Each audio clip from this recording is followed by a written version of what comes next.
Argentina versus Samoa. Los Pumas versus the Manu. Yes, that was Paul D's clash this morning in the early hours into a New Zealand AM where they battled at Saint Etienne for glory at the Rugby World Cup. Of course you know that.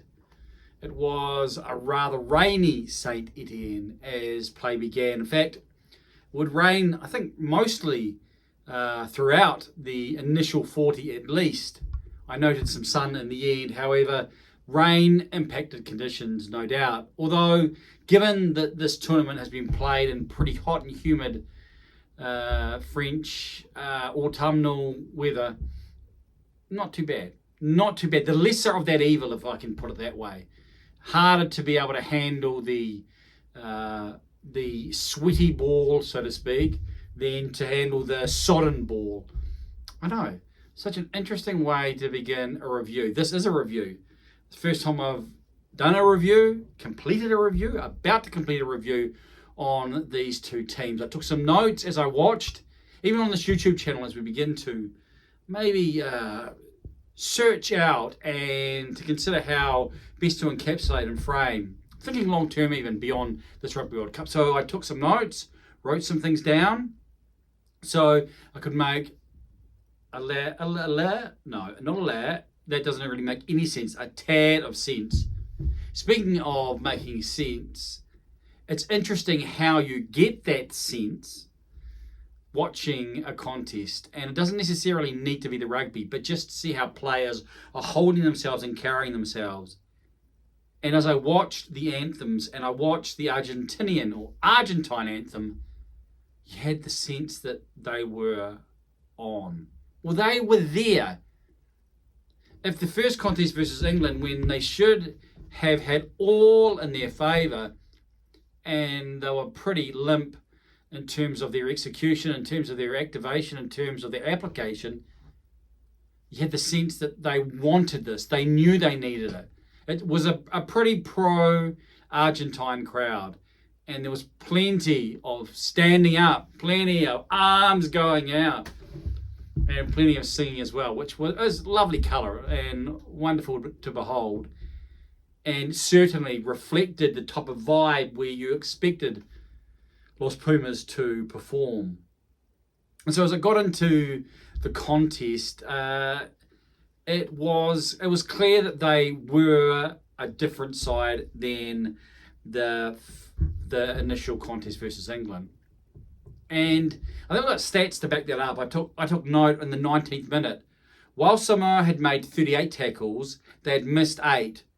The Pumas had only made 23, so less tackles, but they had missed none. Defence is attitude. Defence is all about attitude and about application. And so early on, in that first quarter, it was clear that Argentina were there and wanted it. Not that Samoa didn't want it, but maybe the excellence that had been missing and had betrayed them would be there throughout the 80. Maybe some facts to back that up. Argentina were able to recycle the ball more effectively than to Samoa. I think that's more than Samoa, excuse me. I think that's something that stood out in terms of how they put together their rugby performance, especially into that first half. While it was far from perfect, the forwards and the way they were able to recycle and how they were able to put the various parts together was more conducive, which is no surprise that they led at half time. No surprise that they scored the only try in the first half. And Samoa had more inaccuracy. And that probably started quite early. I mean, very initial play. Ball in the air, man runs through, pushes it, will go out the way, and then takes him out as he's trying to catch the ball. That's the sin bin. That's not going to be very helpful. That wasn't a good start. And so, as Argentina grew into it, a nice try from Buffelli. Buffelli was the man of the match. And I think that was a fair call and a right call.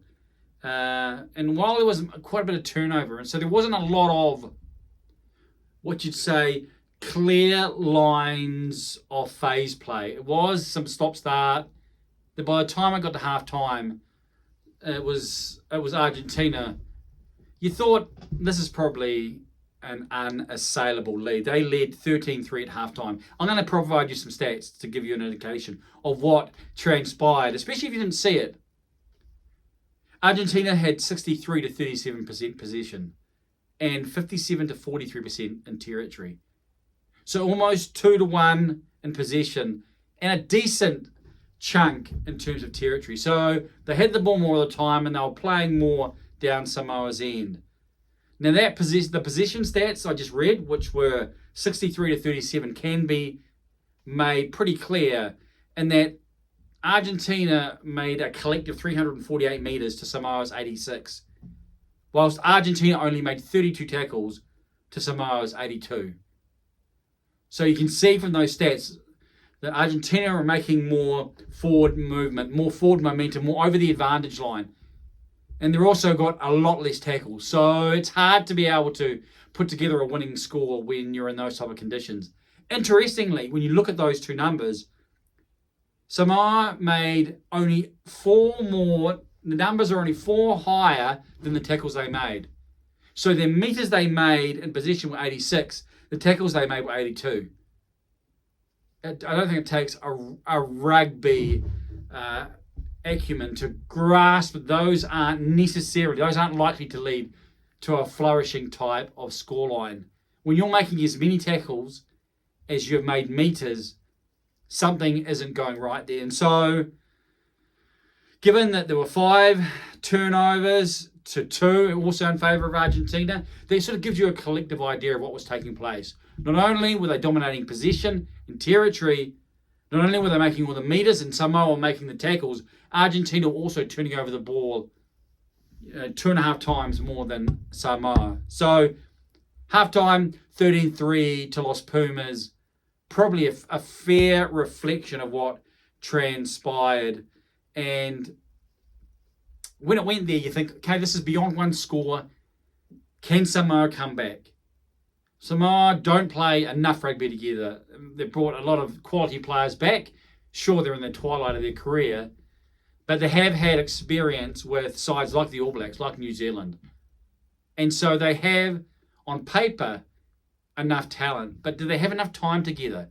And that's sort of and we'll maybe talk about this in the end, but you sort of get that sense, and you sort of get that's the impression from observing them, is that there's not enough of the collective links in the rugby chain happening where you see it from initiation point to completion point. There's not enough of that, and there's more than one part where that is required. And so as it came into the second half and we saw what was transpiring, and Argentina continued. I got written down in my notes a Pablo moment where Pablo played halfback, Pablo Matera, and it wasn't a box kick, but he sort of, I don't know if he stepped back or had space, but he sort of dinked it over the top, and that put Samoa under pressure and led to the first points in the second half. So Samoa in the 53rd minute are leading 16-3. 16-3, which is, again, nearly 2 scores. So if you don't convert 2 tries, you convert 1 try, you're still behind if you're Samoa. So that began to even stretch it further. I talked about Boffelli even earlier, Emiliano Boffelli. And there were 2 quite closely aligned plays. One on defence, one on an attack. One on defence where Samoa were actually reasonably deep, and they decided just outside the 22, the replacement first 5, put a little grubber through. And Boffelli came from the blind wing and covered up and slid into the upright, slid into the padding. But they were able to make it out. And that showed not only the ability to read the game, but the commitment and put his body on the line, the execution, and had just continued the form of Boffelli. His ability with off tee, kicking for goals, penalties, was on show. And then the second play was when the ball was in the air. So on the ground, in weak conditions, on the air, was able to retain it, and they were able to move forward as well. So Boffelli was pretty significant. So he was named man of the match. I wrote it down about the 60-minute mark that he was my man of the match. And if there was ever going to be something that could have turned it around, again, we were quite stop-starting. There was a couple of things with the referee as well that maybe inhibited Los Pumas when they were on attack, but the scoreboard was in their favour. However, Samoa, they were able to break out. And Ben Lamb, he played for the New Zealand Sevens, now playing for Samoa. And it was would have been 1-on-1. So it could have been a draw, the last man, and put Ben Lamb away. But that ball was knocked on. And I was like, okay, that's it. So that was right near the end, I think in the 67th minute, if my memory serves me correctly. Because Manu Samoa would score in the 75th minute. Convert a try, and that would mean the scores were 16-10. So you can just think back there and think, well, if that momentum had translated into points earlier, and they'd scored a try, and this had been their second try, they actually could have been in front. That's how some rugby matches actually turn. The All Blacks are known for pulling it out near the end. And so when it went 16-10, there wasn't really too much. I thought the sense was it was too late.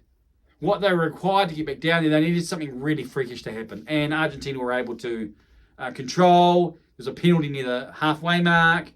And the replacement for Los Pumas, Sanchez, the replacement fly half, first of 8, he came on and kicked near the 50-metre mark. And that made it 19-10, which was the final score. So 19-10 was the final score. Argentina over Samoa. It's at Saint Etienne and Pool D. So some of the full-time stats. This may help give you an indication about what transpired. Ball carries. Argentina 126 to Samoa 57.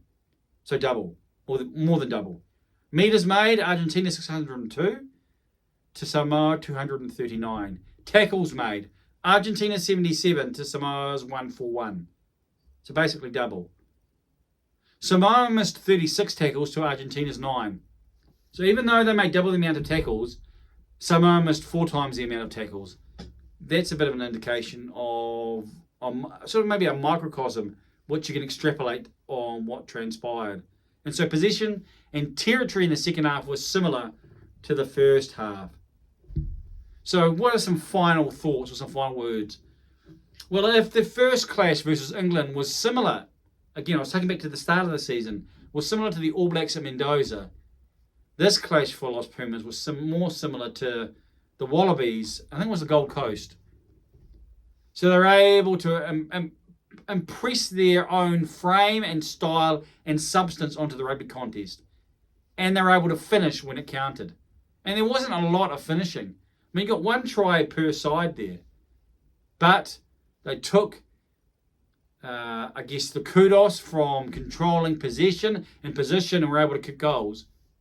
And that's potentially the difference in this Rugby World Cup. It won't be the tries, but it will be, where do you play the game? Are you able to bring the other side into a situation where discipline is an issue? We know it's been an issue for the All Blacks. And can you kick goals as a result? So it was a far from perfect performance from Los Pumas, but there was greater impetus and greater execution and much closer to the required levels. Because that's the interesting thing about this pool. Pool D. Now, England, they seem like, well, they're going to be through. But Samoa and Argentina and Japan, well, you sort of think, well, Japan's probably struggling because they're going to be battling with the 2 sides with Samoa and Argentina to come. And while they'll still fancy themselves, and even as I think about that, it's going to be really, really interesting. Because Japan had a good win versus Chile, first up. And they played England. And just recounting, I was thinking they played someone else. So Japan, Samoa, and Argentina all have to play each other. And so who's going to get second in the Pool D? It could come down to bonus points. Because legitimately, even though I said, I was thinking Japan had lost 2, but Japan had only lost 1 to England, that it could be pretty tricky for any of those sides. It's like a little bit like what you see in Pool C with Wales, Fiji, and Australia. That they each could beat each other, and so it could come down to bonus points, both winning and losing bonus points, depending on how you maximise that. With Samoa, it's a little bit of a shame. Like, I remember Samoa from 1991. I remember what they did. I remember what they provided for the Rugby World Cup. And they had a lot of talent there. A lot of talent. Again, the connection with New Zealand is undeniable. And even though Samoa is talked about as being a small island, it is. Because of New Zealand, because of that connection, even with other places in the Pacific like Australia, but more so with New Zealand when you see where their players are born from. They had a large talent pool. And New Zealand has pushed for Samoa to be able to repatriate, if I can term it that way, players who have played for the All Blacks or played for Australia or whomever. And that's right, that's good. But they also need more rugby. And that's the feeling I got. That's the sense of watching both Samoa and Tonga, but even more so was with Tonga. And maybe that's because Tonga were up against Ireland and so the tough opposition. But these teams need more rugby. They need to be integrated more in terms of the world calendar. It's good. Moana Pacifica, in terms of Super Rugby, and we've seen the impact, even with the Drua, with Fiji. But these nations need to have regular international rugby. And so I think that's one of the encouragements. Whether that happens or not with the Test Rugby Championship, it's probably even more than questionable. So, all to play for in Pool D. The big matches still to come, the ones that will count. You'd expect England to continue through. But Japan, Argentina, and Samoa, what transpires there will be fascinating and really, really, it should be some close contests. Will it be absorbing? I'm not sure if I'd even class this contest as absorbing. And that's a little bit of a concern, I guess, in terms of rugby. What are you providing? And allowing these nations to let the various parts of their physical gifts on the field and their collective gifts define what transpires, and maybe not rules that could be a little bit more maybe obscure and obsolete. Now, that's not removing the genius of rugby, but it is meaning maybe simplifying it and allowing these teams to construct more and not just build from other sides' mistakes. Again, a long debate, a big debate. You could go anywhere in terms of what I'm saying. So I'll leave it there. I'll come forward and stop the video. A good win for Argentina. One, they needed to get back on the horse. Samoa, bit of a reality check for them. But still all to play for in Pool D. What say you? I'm Johnny King.